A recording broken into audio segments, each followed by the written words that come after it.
नमस्कार, मैं हूं वैशाली। आप देख रहे हैं the Bharat times news channel. आइए रुक करते हैं आज की बड़ी खबर पर। पंजाबी सिंगर बी प्राक, जो आजकल बॉलीवुड में एक बड़े नाम के रूप में उभर रही है, ने अपनी आवाज और संगीत से लाखों दिलों को छुआ है।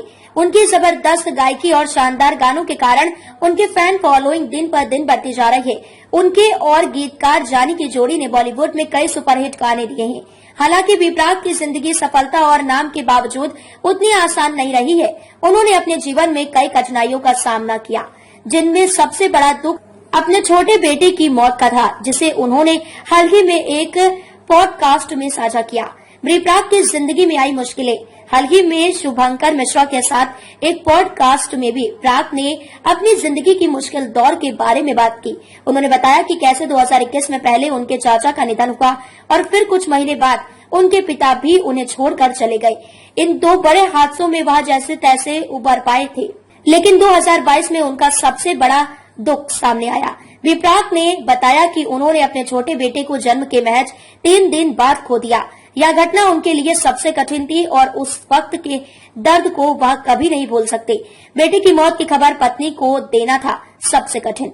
बी प्राक ने इस बारे में बात करते हुए बताया कि उनकी पत्नी मीरा को बेटे की मौत के बारे में बताना उनके लिए सबसे मुश्किल था।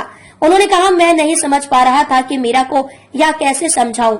मैं बार बार उन्हें कह रहा था कि डॉक्टर अभी उसे देख रहे हैं, उसे चेक कर रहे हैं, चिंता मत करो। मैं कह रहा था कि वह NICU में है, क्योंकि अगर मैंने सच बताया होता तो मीरा इसे सहन नहीं कर पाती। बी प्राक ने यह भी बताया कि इस हादसे के बाद उनके और मीरा के बीच बहुत भावनात्मक तनाव था। बेटे का अंतिम संस्कार एक अविस्मरणीय पल। बी प्राक ने उस मुश्किल वक्त को याद करते हुए कहा कि जब उन्होंने बेटे का अंतिम संस्कार किया तो उस पल का बोझ उनके लिए सबसे भारी था। उन्होंने बताया, इतनी छोटी सी जान का इतना भारी सिर, यह सबसे भारी चीज थी जिसे मैंने महसूस किया। जब मैं अस्पताल लौटा और मीरा कमरे में आई तो उसने मुझसे कहा, तुम शव को दफनाने के लिए गए थे, मुझे दिखाना चाहिए था। आज भी वह मुझसे नाराज है कि मैंने उसे बच्चे का चेहरा नहीं दिखाया। अब तक के लिए बस इतना ही। फिर होगी आपसे मुलाकात ऐसी एक और बड़ी खबर के साथ। तब तक के लिए नमस्कार। देखते रहिए the Bharat times news channel, देश की आवाज।